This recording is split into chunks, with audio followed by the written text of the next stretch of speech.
Hello friend, I am primary Jhilan. আজকে আমি আপনাদের দেখাবো কিভাবে ফটোশপের মাধ্যমে চোখের কালার চেঞ্জ করা যায়।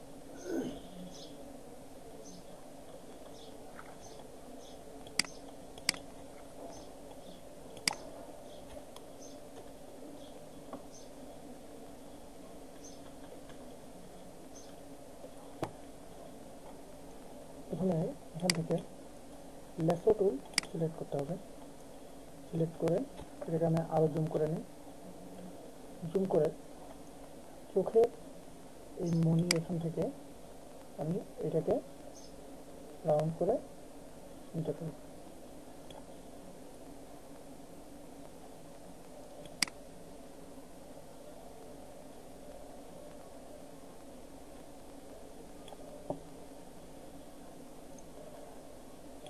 এবার এখান থেকে নিউ লেয়ার নিয়ে সেখানে আমি চোখের কালারটা ঠিকভাবে চেঞ্জ করতে পারি। তো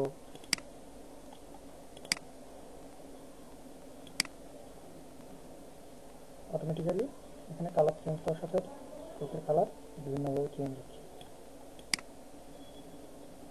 যেটা দিবেন সেই কালারই এখানে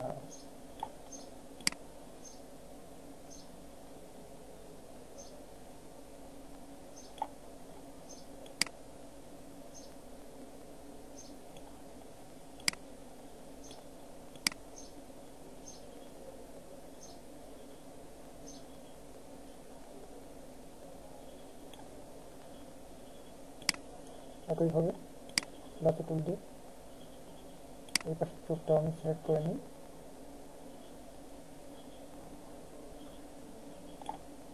সিলেক্ট করে আমি একইভাবে হিউজ সিচুয়েশন অথবা কালার ব্যালেন্স যে কোনো একটা দিয়ে নিলেই এখানে কালার চেঞ্জ করা যাবে।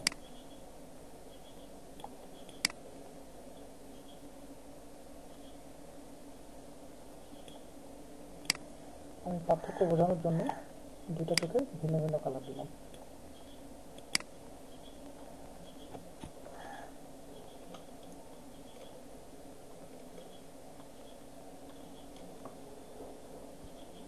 এভাবে লেস টুল ব্যবহার করে ফটোশপে চোখের বা বিভিন্ন জায়গায় যে কোনো জায়গায় যেখানে ইচ্ছা হয় সেখানে কালার চেঞ্জ করা যাবে। তো থ্যাংক ইউ, আজকে এ পর্যন্তই। আগামী পর্বে দেখা হবে। আল্লাহ।